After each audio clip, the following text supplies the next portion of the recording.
다 같이 서신 채로 하나님 말씀 누가복음 12장 22절부터 34절까지 말씀 보도록 하겠습니다. 하나님 말씀은 누가복음 12장 22절에서 34절입니다.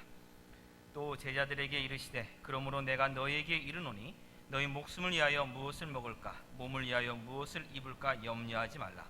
목숨이 음식보다 중하고 몸이 의복보다 중하니라. 까마귀를 생각하라. 심지도 아니하고 거두지도 아니하며 골방도 없고 창고도 없으되 하나님이 기르시나니 너희는 새보다 얼마나 더 귀하냐. 또 너희 중에 누가 염려함으로 그 키를 한 자라도 더할 수 있느냐.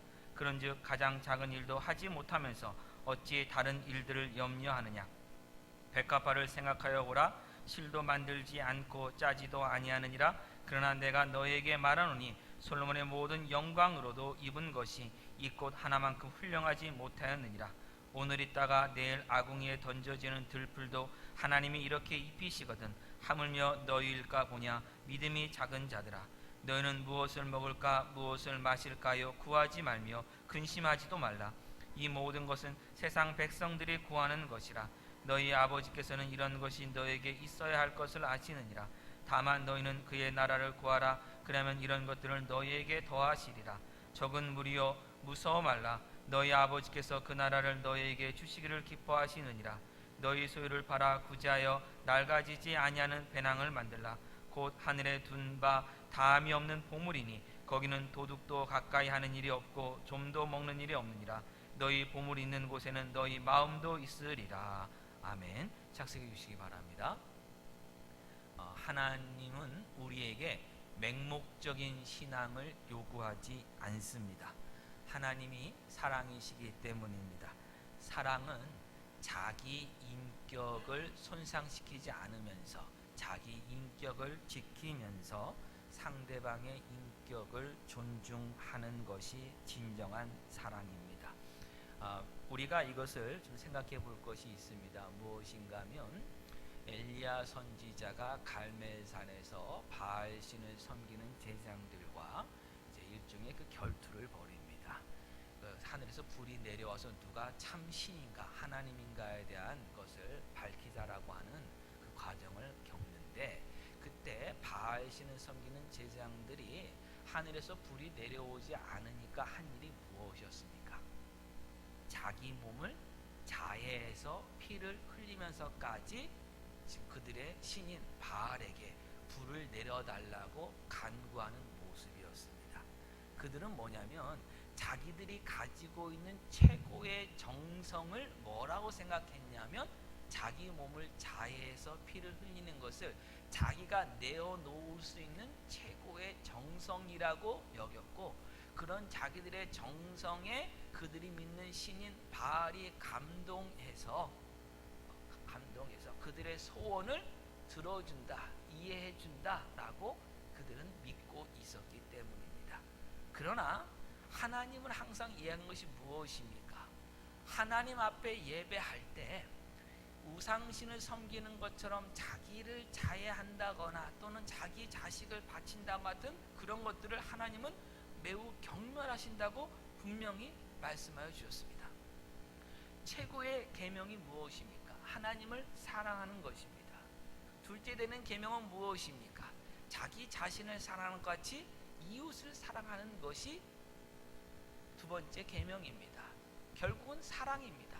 사랑에는 무엇을 말하냐면 하나님을 사랑하는 것이 나타나는 겁니다. 근데 하나님은 우리가 우리 자신을 손해 끼치면서 손상시키면서까지 하나님을 사랑한다고 말하는 것을 하나님은 사랑으로 여기지 않는다라고 말씀해 주셨고, 이웃을 사랑할 때도 자기 자신을 사랑함과 같이 사랑하라고 얘기한 것은 자기 자신을 존중하면서 지키면서 자기 인격을 지키면서 다른 사람의 인격도 존중해 주는 것이 진정한 하나님이 원하시는 사랑임을 성경이 우리에게 지금 알려주고 있는 것입니다.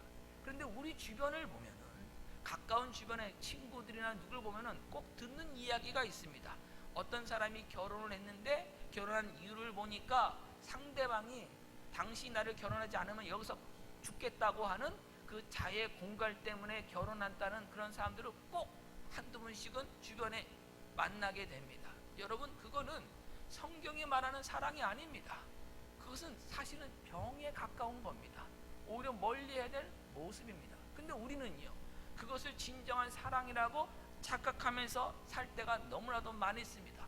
얼마나 나를 사랑하면 저렇게까지 자기를 희생시킬까? 여러분, 그것은 아닙니다. 그것은 병입니다. 진정한 사랑의 모습이 사실은 아닙니다. 사랑은 상대방의 인격을 존중하기 전에 자기 자신의 인격도 지키는 것이 필요하기 때문에 사랑을 한다는 것은 굉장히 힘든 것입니다. 상대방을 설득해야 되고 상대방이 나를 이해할 때까지 기다려줘야 되는 그 지난한 지극히 어려운 과정이 사랑에는 필요한 것입니다. 몇 달 후에 우리가 살펴볼 것입니다만은 누가복음 15장에 나오는 돌아온 탕자의 비유를 보면 아버지의 사랑이 나옵니다. 둘째 아들, 작은 아들이 어느 날 아버지에게 유산을 미리 나눠달라고 이야기합니다. 유산을 미리 나눠달라는 것은 지금의 의미하고 다릅니다. 당시의 의미로 보자면 아버지가 돌아가셨다고 하는 것을 전제하는 겁니다. 이제는 아버지가 이 세상 사람이 아니라 돌아가신 분이라고 내가 알겠습니다 라고 말하는 것입니다. 이거는 참으로 불효막심한 것입니다. 근데 아버지가 어떻게 합니까? 그 작은 아들의 부탁을 들어줍니다. 그리고 작은 아들이 그 유산을 가진 것을 가지고 바깥으로 나가는 것도 용납해 줍니다. 결국 작은 아들은 허랑방탕한 생활 끝에 유산 받은 것을 다 탕진합니다. 먹을 것이 없자 돼지치는 잡을 얻습니다. 그런데 돼지치는 데서 배가 너무 고파서 돼지가 먹는 그 돼지밥을 먹으려고 하는데 주인이 돼지가 먹어야 될 걸 왜 네가 먹으려 하냐고 주질 않습니다. 너무나도 슬픕니다. 힘듭니다. 그때 작은 아들이 생각합니다. 누가복음 15장의 표현으로는 스스로 돌이켜 이르되 그 뜻이 무엇인가 하면 정신을 차려보니, 의식이 돌아와보니, 생각해보니, 그런 뜻입니다. 작은 아들이 생각해 봅니다. 뭘 생각납니까? 내 아버지 집에는 먹을 것이 너무나도 풍부한데, 그리고 우리 아버지는 얼마나 긍휼이 많은지 자기 밑에 있는 그 종들에게도 그 풍성한 음식을 다 나눠주는데, 그래서 종들도 다 배불리 먹고 사는데 지금 나는 여기서 뭘 하고 있는가를 기억해냅니다. 그리고 아버지 집에 돌아갑니다. 아버지는 작은 아들이 돌아올 날만을 기다리고 있었습니다. 여러분, 이건 뭘 얘기하고 있는 거냐면 아버지가 먼 곳에 나가서 멀리를 바라봅니다. 아들이 돌아올 그것을 지금 바라보고 있습니다. 무엇을 의미하는가 하면은 아버지는 작은 아들이 돌아올 것을 알고 있었다는 것입니다. 작은 아들이 어떤 삶을 살아갈 것인지, 아버지를 떠난 삶이 얼마나 비참할 것인지를 그가 알고 있었다는 것입니다. 알고 있는데도 보내준 겁니다. 알고 있는데도 그 부탁을 들어준 겁니다. 아들이 돌아오는 모습을 보자 뛰어가서 목을 안고 입을 맞추고 잔치를 벌여줍니다. 여러분, 이것이 아버지의 사랑이고 성경이 말하는 하나님의 사랑입니다. 하나님은 저와 여러분이 하나님이 누구신지를 생각하고 기억하길 원하십니다. 그래서 하나님은 우리에게 뭘 주시냐면 하나님의 사랑을 생각할 기회들과 시간들을 허락하십니다. 비록 그것이 우리에게는 고난의 시기라고 하더라도 하나님은 우리에게 그 기회들을 허락하여 주시고 변함없이 우리가 돌아오기를, 무엇을요? 하나님의 사랑을 생각하고 하나님이 누구신지를 기억하고 하나님께 돌아오기를 하나님은 계속 기다리십니다. 우리들이 하나님의 사랑을 기억하고 생각하고 하나님께 나와 하나님 대심 앞에 온전히 항복하는 그때를 하나님은 변함없이 기다리고 계십니다. 우리가 항복한다는 것을 너무 슬퍼하지 마십시오. 하나님의 계획과 하나님의 뜻에 온전히 순종한다는 것이 바로 항복한다는 뜻입니다. 그리고 하나님께 온전히 순종한다는 것은 하나님을 사랑한다는 말입니다. 하나님이 우리를 사랑하시기 때문에 기회들과 시간들을 주십니다. 그리고 하나님은 우리로부터 이 하나님의 사랑을 생각하고 기억하고 하나님을 사랑하는 그 자리에 오기를 지금 기다리고 계십니다. 오늘 본문에 여러 가지 말씀들이 나옵니다마는 반복되는 표현이 무엇인가 하면 염려하지 말라와 생각하라입니다. 염려하지 말아야 하는 이유를 생각해 보라고 우리가 짧은 결론을 내릴 수 있습니다.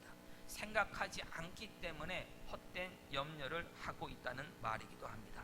이처럼 하나님을 믿는 것은 아무런 생각 없이 기계처럼 맹목적으로 믿는 것이 아니라 생각하며 신앙생활 하는 것입니다. 그리고 하나님은 우리에게 바로 이 생각할 기회와 시간들을, 환경들을 허락하십니다. 이것이 바로 하나님의 은혜이자 하나님의 사랑임을 우리는 꼭 기억해야 합니다. 특별히 우리 삶 가운데 어려움이 있을 때는 생각을 더 많이 해야 됩니다. 어려움이 생기면 생각을 더 안 하는 분들이 많이 있습니다만은 생각을 더 많이 해야 됩니다. 신약 성경에 생각하라, 생각하라, 생각하여 보라가 여러 군데 나옵니다. 에베소서에서 나오고 빌립보서에서 나오는데 가장 많이 나오는 데가 어디냐면 히브리서입니다. 히브리서는 고난 가운데 있는 성도들에게 주신 말씀입니다. 5번 이상 생각하라 보라고 계속 말씀하고 있습니다. 그리고 요한계시록 3장에 4대 교회에 대한 말씀 가운데도 이렇게 말씀하십니다. 생각하고 지켜 회개하라. 이런 명령을 4대 교회에 주십니다. 회개를 하는 것도 생각해야 회개를 제대로 할 수 있습니다. 회개해야 되는 그 이유, 그리고 회개해야 되는 우리들의 그 죄악들, 하나님의 사랑과 예수 그리스도의 십자가의 그 대속의 은혜, 희생과 죄를 용서해 주는 그 은혜를 항상 생각해야 우리가 진정한 회개를 할 수 있는 것입니다. 이제 누가복음 12장 22절과 34절에서 우리가 생각해야 될 것이 무엇인지를 잠시 살펴보겠습니다. 누가복음 12장은 예수님께 제자들을 훈련시키는 내용입니다. 12장 1절과 12절은 무슨 말씀이었습니까? 예수님께서 제자들에게 바리새인들의 외식, 위선을 주의하라고 경고하신 말씀입니다. 바리새인들의 외식, 위선은 무엇이었습니까? 그들의 속은 이미 다 부패한데 죄악으로 가득 차 있고 더러운데 겉만 거룩한 척 깨끗하게 꾸민 위선입니다. 속은 탐욕과 죄악으로 가득 차 있는데 겉은 누구보다도 종교적인 사람처럼, 거룩한 사람처럼 보이도록 꾸며 놓은 것입니다. 이것은 자기 신앙이 좋은 것처럼 보이도록 포장하는 위선입니다. 속과 겉이 일치하지 않는 것입니다. 제자들이 주의해야 될 위선도 속과 겉이 일치하지 않는 것입니다. 근데 한 가지 차이점은 바리새인들과 다른 점이 한 가지가 있습니다. 그것은 무엇인가 하면 바리새인들은 속이 더러운데 겉은 깨끗하게 꾸몄는데, 제자들이 주의해야 될 위선은 속은 이제 새롭게 변화받았는데 예수님의 제자가 되었다는 것은 성령으로 거듭나왔다, 성령으로 속사람이 깨끗해졌다는 것을 의미합니다. 속이 새로워졌습니다. 새로운 피조물로 지어졌습니다. 그런데 예수님 믿는 것을 겉으로 보여지는 것을 숨기는 것입니다. 즉 바리새인들처럼 속과 겉이 일치하지 않는 것입니다. 제자들이 그들의 속사람이 변한 것, 신앙을 가지고 있는 것을 숨기는 이유는 세상이 주는 박해가 두렵기 때문입니다. 신앙이 좋은 것처럼 보여지면 피해를 보기 때문입니다. 얼마 전 친구 목사가 애틀란타를 방문했습니다. 그래서 같이 커피를 마시러 빵집에 제가 갔는데, 원래는 커피를 마시러 갔다가 마음이 바뀌어서 버블티를 2잔을 시켰습니다. 버블티 먹는 전문 목사입니다, 제가. 그래서 버블티 시킨 이유는 그 친구 목사님이 사시는 동네가 아주 시골입니다. 그래서 이렇게 버블티 같은 것이 굉장히 귀한 곳입니다. 아시안 마켓이 많지 않은 곳이기 때문에.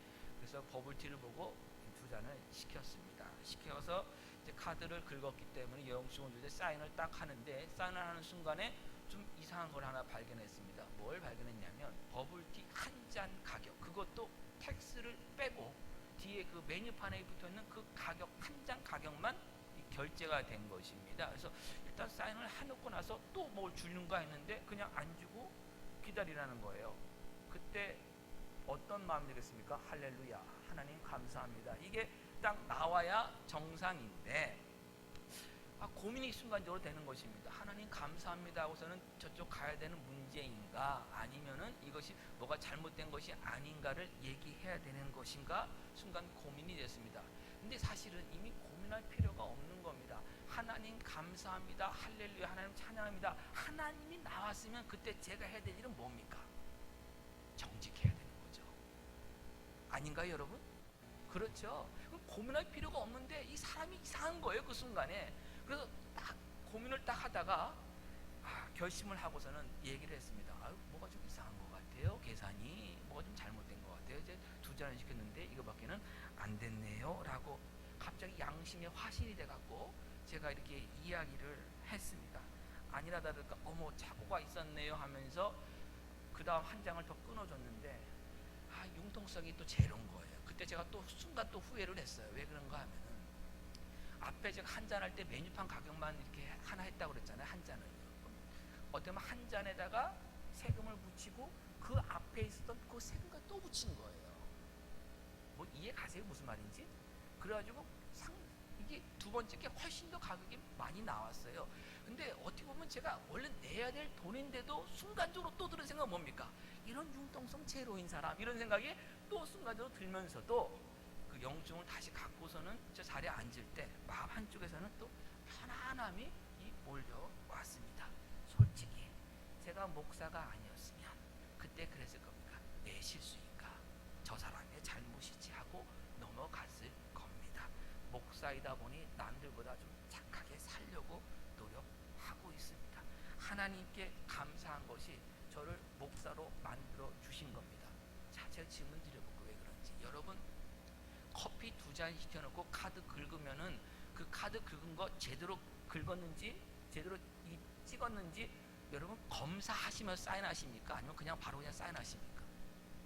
많은 분들이요 그냥 커피 한 잔 할 때 긁었으면 그냥 사인한 분 많을 겁니다. 저는 안 그렇거든요.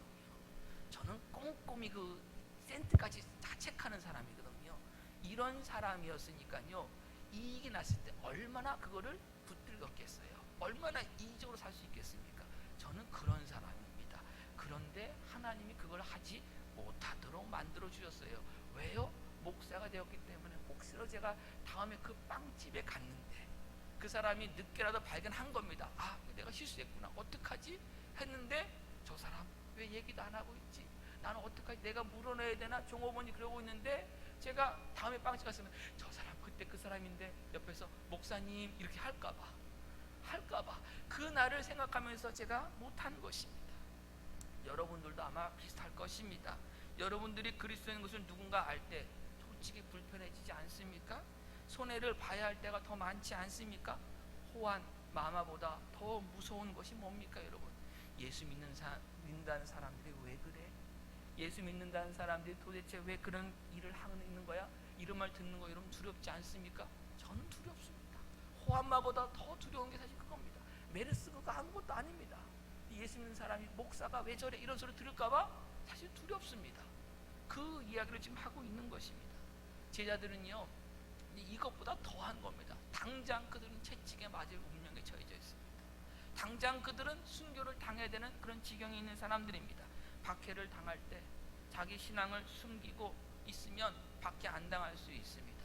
안 믿는다고 한 번만 부인하면 될 수 있습니다. 신앙이 없는 척하면 됩니다. 아니면 있어도 나는 그냥 날라리 신앙이야, 나는 나이롱 신자야 이렇게만 얘기해도 잘 넘어갈 수 있을지 모릅니다. 이것이 바로 제자들이 앞으로 당면할 이선의 모습임을 예수님이 지금 경고하신 겁니다. 13절과 21절은 우리가 지난주에 살펴본 말씀입니다. 한 사람이 예수님께 나와서 뭐라고 얘기합니까? 자기 형에게 유산을 동생인 자기에게 나눠주라고 명령해달라고 부탁을 합니다. 예수님은 형과 동생이 가지고 있는 가장 근본적인 문제는 유산을 나누는 문제가 아니라 바로 탐심과 물질에 대한 집착임을 아셨습니다. 그래서 탐심을 물리치고 영원한 생명에 관심을 가지라는 말씀을 하시면서 어리석은 부자의 비유를 말씀하여 주셨습니다. 어리석은 부자는 세상이 보기에는 전혀 어리석지 않습니다. 굉장히 지혜로운 사람입니다. 그 갖고 있는 땅이 소유가 풍성한, 소출이 풍성한 땅이라고 했습니다. 다시 말하면 이 사람 부자가 된 것은 그냥 졸부가 된 것도 아니고 벼락부자가 된 것도 아니고 정말 노력해서 열심히 얻은 정당한 부라는 겁니다. 정당한 부자가 된 것이고, 그리고 나서 그 소출을 얻은 것도 함부로 사용하지 않고 창고를 더 넓게 만들어서 저장해 놓는 사람입니다. 소득이 있을 때 그 소득을 잘 관리하는 사람입니다. 정말 지혜로운 사람입니다. 그런데 하나님은 분명히 뭐라 말씀하시냐면 이 사람 보고 어리석다라고 말씀하여 주셨습니다. 이유가 무엇입니까? 그 부자는 자기가 얻은 돈과 소유로 생명을 얻을 수 있고 누릴 수 있다라고 얘기했기 때문입니다. 돈과 생명은 관계가 없습니다. 예수님께 찾아온 형제가 유산을 가지고 싸운 것은 유산이 상당히 많았기 때문에 분명히 싸웠을 것입니다. 예수님도 탐심은 물리치라 말씀하신 걸 보면 그들이 부자였음을 알 수 있습니다. 물질의 소유, 어떤 유혹 같은 것은 부자에게만 있는 것이 아니라 가난한 사람에게도 있습니다. 특히 예수님의 제자들은 앞으로 예수님 없이 신앙생활할 때 이 소유의 유혹, 물질의 유혹, 재물의 유혹에 빠질 수 있기 때문에 예수님은 제자들에게 물질에 대한 바른 자세를 가르쳐 주신 것이 바로 오늘 본문 말씀입니다.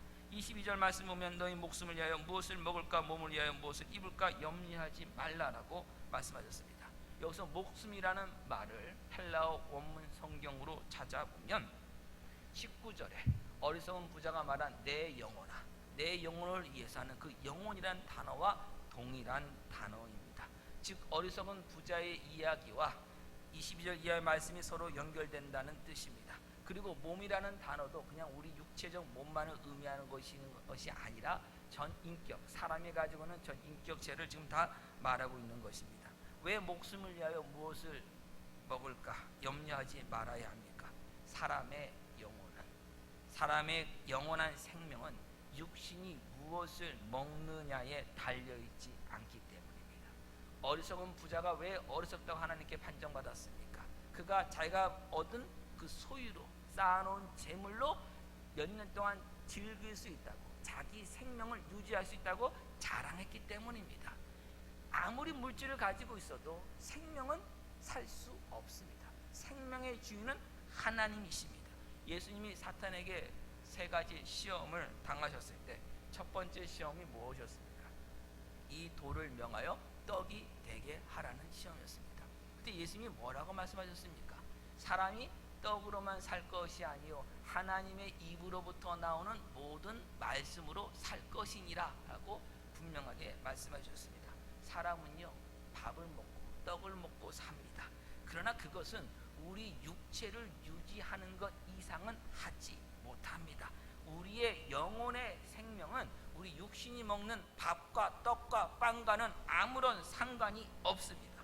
영혼의 생명은 하나님의 입으로부터 나오는 모든 말씀에 달려 있습니다. 하나님의 말씀을 믿느냐 믿지 않느냐가 우리 영혼의 생명을 주냐 주지 않느냐지, 우리 육신이 밥을 내가 세 끼를 먹었느냐, 뭐 육적 반상을 먹었느냐, 아니면은 식탁이 정말 수많은 산의 짐으로 쌓였느냐, 아무런 상관이 없습니다. 우리 영혼의 생명은 복음을 어떻게 받아들이냐에 달려 있습니다. 인격도 마찬가지입니다. 우리의 인격이 옷을 어떻게 입느냐에 달려 있지 않습니다. 옷으로 인격을 속일 수는 있습니다. 옷을 깔끔하게 좋은 것이면 저 사람이 괜찮은 사람이겠구나 이렇게 보여줄 수는 있습니다만은 옷이 인격을 만들어내지는 못합니다. 우리가 이 땅에 거주하고 있기 때문에 계속해서 땅의 영향을 받으며 살아갑니다. 그래서 땅의 것만을 추구하게 됩니다. 그러나 예수님의 제자들은 땅에 거주를 하고 있지만 그들의 소속은 하늘에 있습니다.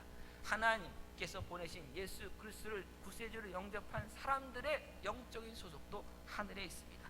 예수 그리스도를 믿는 사람들은 바로 하나님 보좌 앞에 나아가는 사람들이기 때문입니다. 그래서 신자는 땅의 것이 아닌 하늘의 것을 추구해야 됩니다. 12장 4절에 예수님께서 뭐라고 경고하셨습니까?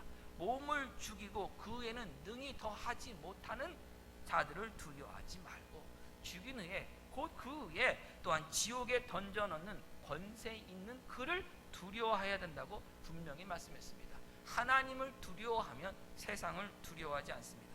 주사 맞는 것을 좋아하는 사람은 매우 드뭅니다. 주사 맞는 것이 좋아요 하는 사람들은 앞에서 말한 사랑에 대한 개념 잘못 있는 것처럼 조금 이 하얀 집에 일단 한번 방문해 보셔야 될 그런 분일지도 모르겠습니다. 좋아하지도 않는 그 주사를 맞는 이유가 무엇입니까? 아프지 않아서입니까? 아닙니다. 아픕니다. 그러나 잠시 잠깐의 아픔이 앞으로 겪을지 모르는 엄청난 고통보다는 훨씬 낫기 때문에 주사를 맞는 겁니다. 주사를 두려워하는 것과 질병의 고통을 두려워하는 것을 두려워하면서 사람들은 주사 맞기를 선택합니다. 우리가 아이들을 키우면서 아이들을 주사 맞을 때 어떻게 합니까? 안 운 아이들이 있었습니까? 다 웁니다. 그때 아이들 여러분 어떻게 하면서 주사 맞으셨습니까? 그래 네 몸이니 맞지 마라, 맞기 싫으면 맞지 마라, 안 맞는 게 내 돈 다 절약되고 좋다, 나도 너 우는 거 싫다 하고서는 그냥 돌아갔습니까? 아니면은 그 주사 한 방 맞히기 위해서 그 간쓸게 다 빼내주면서 아이들에게 빌고 빌어서 주사 맞힙니까? 후자죠. 후자죠. 우리가 다 그렇게 합니다. 왜 그렇습니까? 그 고통이 무엇인지 알기 때문에 그래요. 그 다음에 있을 일은 무엇인지 알기 때문에 그렇습니다. 우리가 마찬가지입니다. 하나님을 진정으로 두려워하면 죽은 이후에 정말 지옥에 던져넣는 권세 있는 그 하나님을 진정으로 두려워하면 이 땅에 우리의 생명만을 죽이는 사람들을 두려워하지 않게 됩니다. 진정한 두려움이 무엇인지 알기 때문입니다. 영혼의 생명에 대해서도 마찬가지입니다. 우리가 영혼의 생명에 대해서 계속 생각하면 육신의 생명만을 생각하지 않게 됩니다. 24절 말씀도 보겠습니다. 까마귀를 생각하라. 심지도 아니하고 거두지도 아니하며 골방도 없고 창고도 없을 때 하나님이 기르시나니 너희는 새보다 얼마나 더 귀하냐. 오해하기 쉬운 구절입니다. 신앙이 좋은 것은 아무 일도 하지 않아도 되는구나. 하나님이 어차피 다 기르시는데 돌보실 텐데 가만히 있어도 하나님이 다 책임져 주시는구나라고 이해하기 쉽습니다. 그러나 25절 말씀과 함께 여러분 읽어보시면 그렇지 않습니다. 25절이 무엇입니까? 또 너희 중에 누가 염려함을 그 길을 한 자라도 더할 수 있느냐. 여러분 이 성경을 너무 급하게 읽지 마십시오. 그러니까 한자 정말 한 글자 한 글자 곱씹으면서 여러분 읽으셔야 됩니다. 왜 그런가 하면 여기 문맥에 너희 중에 누가 염려함으로 그 길을 한 자로 더할 수 있느냐. 저는 예전에 이걸 너무 급하게 읽어갖고 1cm로 읽었어요. 1cm로.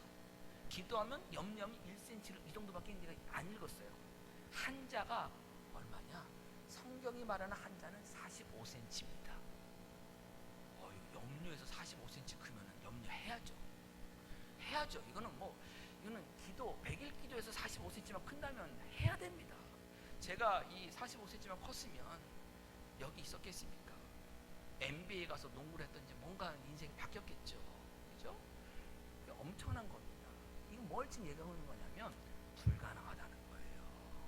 불가능하다는 거예요. 염려해도 소용없다는 거예요. 염려한다고 문제가 해결되지 않는다는 거예요.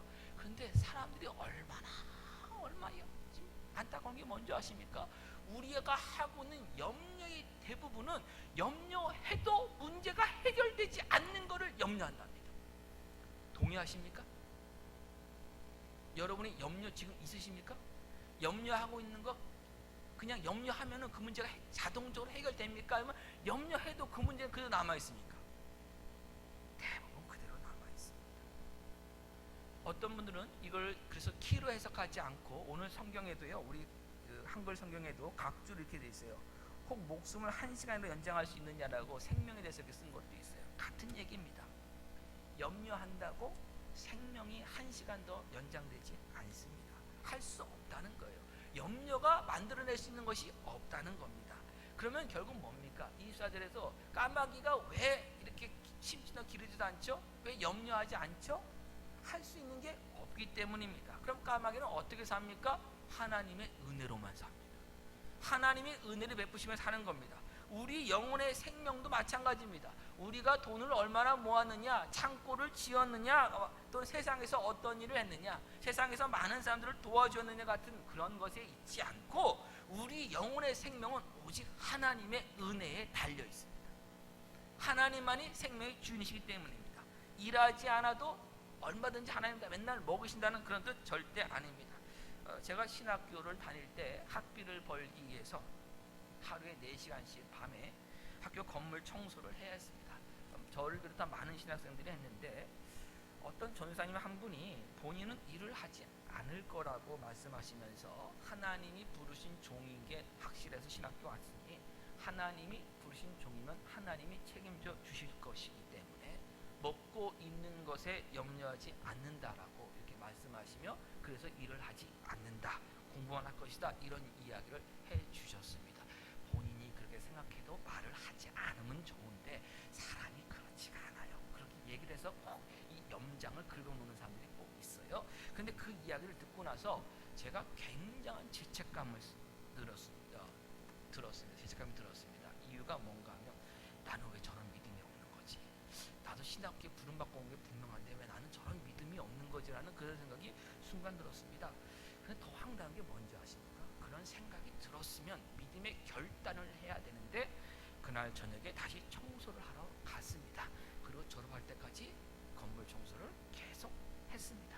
성경을 더 깊게 연구하면서 그 조사님 말씀 해석과 적용에 문제가 있다는 것을 제가 알게 되었습니다. 왜냐하면 그것은 신앙을 좋게 보이려고 하는 자기 자랑에 가까웠지 진정한 믿음은 아니구나 하는 그 생각을 하게 되었기 때문입니다.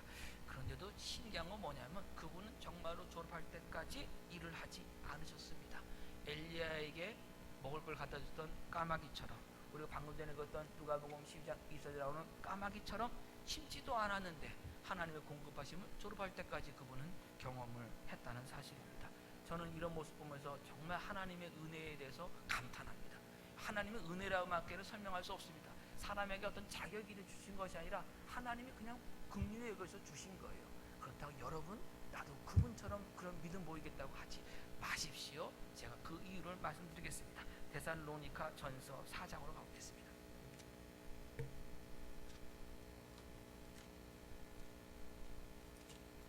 데살로니가 전서 4장 11절. 또 너희에게 명한 것 같이 조용히 자기 일을 하고 너희 손으로 일하기를 힘쓰라. 조용히 자기 일을 하라는 겁니다. 손으로 직접 하라는 겁니다. 근데 이것이 어떤 문맥이냐? 13절부터 4장 13절부터 5장까지 얘기는 다 뭡니까? 예수님의 재림에 관한 얘기입니다. 무슨 말입니까? 마지막 때를 살아가는 삶의 자세가 어떻게 된다는 겁니까? 자기 일을 열심히 하면서 살아가라는 거예요. 여러분 시한부 종말론자들이 나타나면 사람들이 자기 재산 다 팔아서 그곳에 헌금한 다음에 공동체 생활한다고 산에 들어가는 사람들이 있습니다. 그렇죠? 뉴스에 나옵니다. 답답한 사람들입니다. 왜 답답한 사람들입니까? 그분들이 예수님 다시 오실 때 여러분 기억나세요? 1992년인가요? 10월 28일인가 그 예수님 오신다고 그래가지고 다미선교회인가 그분들이 산속에 들어가고서는 했던 기억나세요? 그분들이 산속에 들어가서 공동생활하면서 뭘 기도하냐면 예수님 다시 오실 때 그들이 휴거될 거를 그들이 기대하면서 그걸 들어갔거든요. 이 휴거에 관한 성경의 가장 그래도 가까운 말씀, 요한계시록 말씀드릴 때 휴거가 뭔지를 자세히 말씀드리겠습니다만은 휴거가 있다면 휴거의 근거가 되는 말씀이 데살로니가 전서 5장 4장 여기입니다. 그런데 그 말씀 휴거를 기다리는 사람들이 4장 11절을 안 읽은 거예요. 그 전제는 안 읽는 거예요. 이게 답답한 거예요, 사람들이요. 답답한 거예요. 열심히 일을 하면서 준비해야 되는데 얘기하잖아요. 맷돌을 가는데 한 사람이 데려가고 한 사람 남잖아요. 맷돌을 가는 일이 있잖아요. 평상시 일이 있잖아요. 자기 일을 안 하는 거예요. 답답한 일입니다, 여러분. 말씀을 공부 안 하는 거죠. 자기 신앙을 자랑만 하는 거죠. 데살로니가 후서도 한번 가보겠습니다. 후서 3장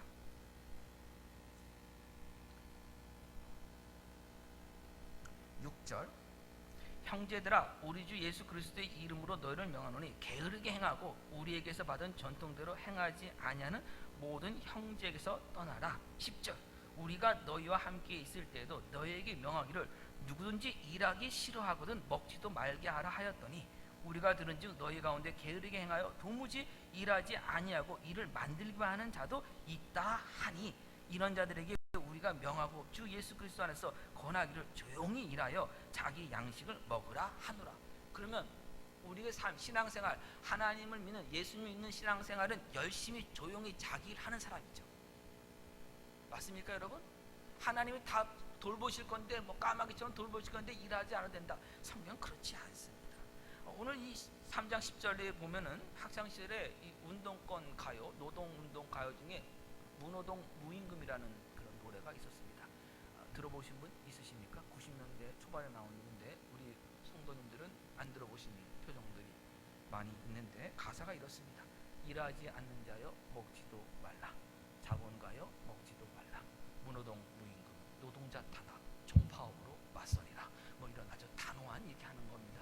그 왜 지금도 기억하는지 모르겠어요. 제가 문제죠. 예. 근데 그때 그 얘기 나왔을 때 순간 제가 갈등했던 게 뭐냐면 이게 성경에 나온 얘기잖아요. 지금 일하지 않는 자에 먹지도 말라. 고민 많이 했습니다. 충격이 굉장했습니다. 신앙과 그리스도인과 이 사회 약자의 이 문제 속에서 그때 굉장히 갈등하던 시기였습니다. 성경을 제대로 몰라서 갈등했어요.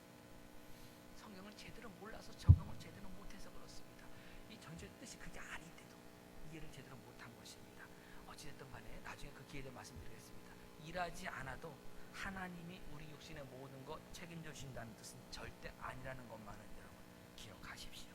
왜 그런가? 창세기 1장과 2장을 보면 하나님이 사람을 만드시고 일하라고 명령하셨습니다. 일하라고 명령하셨어요. 까마귀가 심지도 않고 창고도 짓지 않아도 사는 것은 하나님이 기르신다는 것 분명히 맞습니다. 그것은 생명의 주인이 하나님이시고 하나님이 은혜를 베푸신다는 것을 의미합니다. 마찬가지입니다. 우리 생명도 다 하나님이 지금 지키시고 계신 겁니다. 27절 누가복음 27절 보면 백합화를 생각하여 보라고 말씀했습니다. 이것도 마찬가지입니다.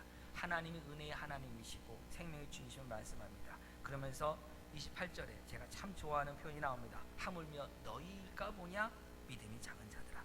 우리가 누구인지를 알라는 겁니다. 하나님의 자녀입니다. 예수 믿는 사람들은 하나님의 자녀입니다. 까마귀 백합화는요 하나님이 말씀으로 창조하신 피조물이지 하나님의 자녀는 아닙니다. 사람은 하나님의 형상대로 하나님의 손수 지으셨습니다. 그리고 하나님은 멀리 떠난 그 죄인들을 하나님께서 다시 하나님의 자녀 삼아 주시기 위해서 독생자 예수 그리스도를 희생시키시면까지 우리를 구원해 주신 것이 바로 그리스도인들입니다.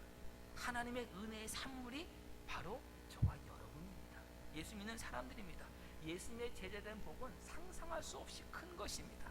이것을 기억하라는 겁니다. 우리와 비교할 수 없이 너무나도 작은 피조물도 하나님이 책임져 주시는데 하물며 너희들 예수님의 제자들, 그리스도인들, 하나님의 자녀들, 성도들, 신자들이겠느냐 생각을 좀 해보라고 지금 말씀하고 있는 겁니다. 30절에는 이 모든 것은 세상 백성들이 구하는 것이라 했습니다. 세상 백성들의 수준에 머물러 있지 말라는 겁니다. 하나님의 백성이 되었으면 하나님 나라의 수준에 합당한 삶을 살아가라는 겁니다. 우리 육신이 이 세상에 살아있기 때문에 세상의 가치관과 법과 또한 세상의 문화에 영향을 받고 있지만 우리의 영적 신분은 하늘에 있고 우리의 시민권은 천국에 있음을 생각하며 살라는 말씀입니다. 천국의 시민권이 있다는 것을 가장 방해하는 것 가운데 하나가 무엇이냐? 바로 물질입니다. 재물입니다. 명품이다. 또는 아주 웅장한 집이다. 비싼 차 등과 같이 세상의 재물들을 따라가다 보면 하늘에 속한 사람임을 잊어버리게 됩니다. 세상 백성들이 염려하는 것에 빠지게 됩니다. 여러분 신앙의 타락에 나타날 때 가장 확실하게 증명되는 모습이 무엇입니까? 신앙이 타락했다. 물질에 대한 탐심이 생기는 모습 보면은 신앙이 타락했다는 것이 보여집니다. 교회의 타락의 모습이다. 또는 목회자가 타락을 했다. 어떤 그리스도인이 타락했다는 거 할 때 다 무엇입니까? 물질에 타락했다는 것이 너무 많습니다. 저는 청문회에 가는 뉴스를 볼 때마다 안타까운 게 하나가 있습니다. 타 종교에 대한 기사는 안 나오는데 기독교인이면은 꼭 기사가 나와요. 이 사람은 기독교인이다. 나오는데 청문회 나오는 사람들의 그런 내용들 보면은 안타까움들이 많죠. 너무나도 많은 잘못들을 범한 일이 나옵니다. 기독교에서 저는 잘못 왜 범했을까? 대부분의 잘못이 뭔지 아십니까, 여러분? 물질입니다. 재물 문제, 돈에 대한 것 때문에 대부분은 다 잘못을 저지르는데 기독교인 이렇게 나올 때 마음이 참 안타깝습니다. 저는 한때는 안타까움도 많이 있습니다만 한편으로는 하나님께서 우리 모두에게 경고하시는 것이 아닌가. 지금 너무나 세상적인 것에 빠져있는 그 모습을 하나님이 오히려 경고의 기회로 삼으시는 것이 아닌가 이런 생각도 하게 됩니다. 제자들도 얼마든지 그렇게 될 수 있습니다. 그렇기 때문에 하나님 나라를 구하라고 얘기합니다. 세상 나라에 속해 있지 않고 하나님 나라에 속해 있음을 증거하라고 말씀하고 있는 겁니다. 32절에 하나님이 누구신지를 알라라고 얘기합니다.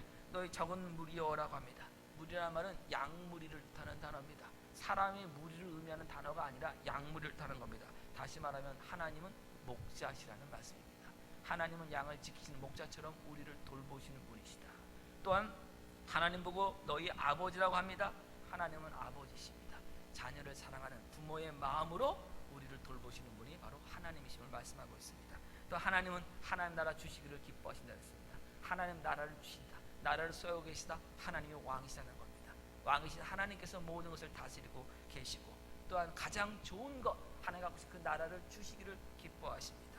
하나님이 누구신지를 알고 하나님이 어떤 분이신지를 계속 생각해야 합니다. 그렇게 해야 세상의 염려에 빠지지 않게 됩니다.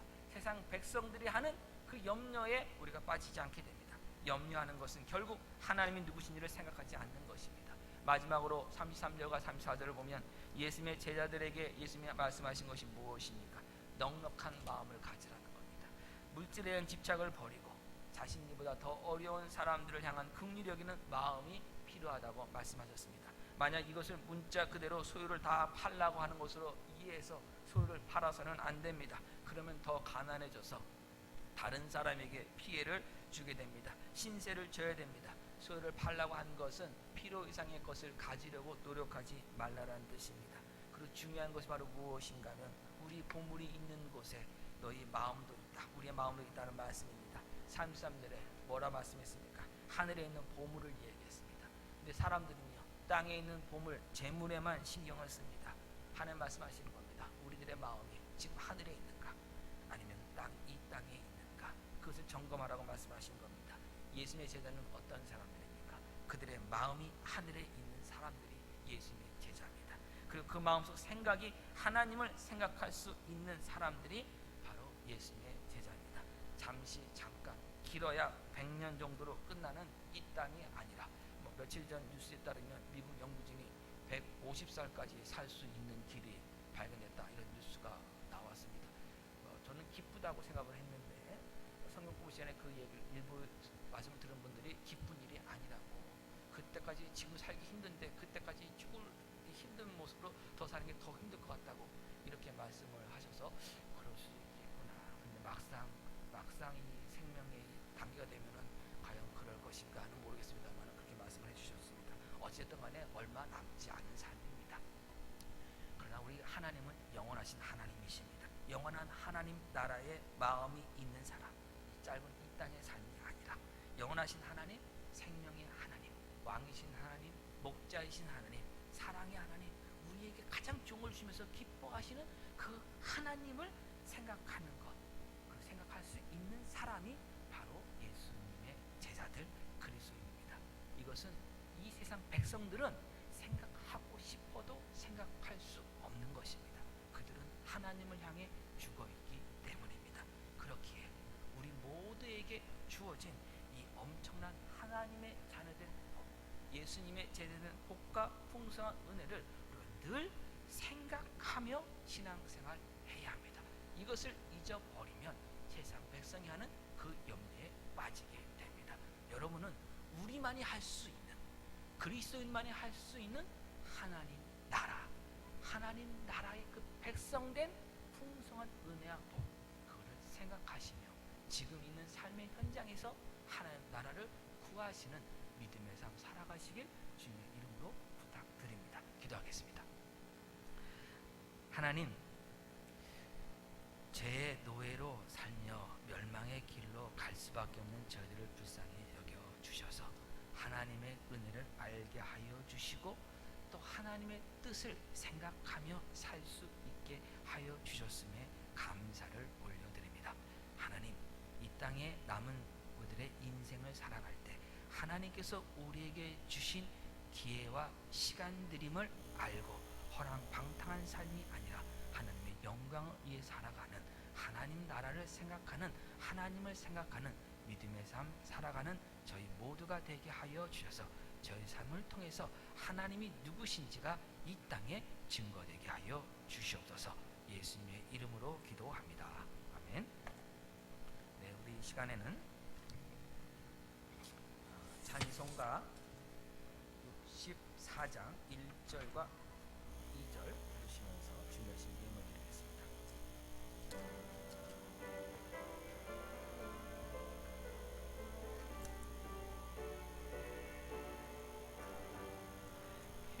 기뻐하며 경매하세 영광의 주 하나님, 주 앞에서 우리 마음 피어나는 꽃 같아 죄와 슬픔 사라지고 의심 구름 거치니 변함없는 기쁨의 주 밝은 빛을 주시네.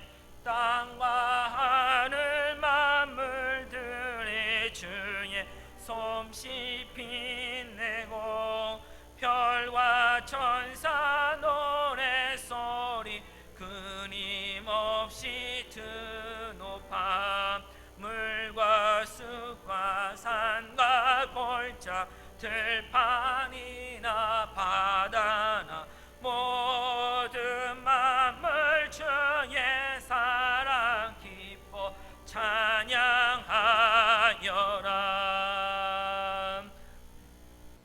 하나님, 저희들을 자녀 삼아 주셔서 하나님을 생각하며 하나님 나라를 구할 수 있게 하심을 진심으로 감사합니다. 하나님 또한 저희들 하나님께 예배하시게 해주시고 또 하나님께 예배하러 나올 때 이렇게 빈손 들지 않고 예물을 구별해 드릴 수 있도록 우리 생활 터전에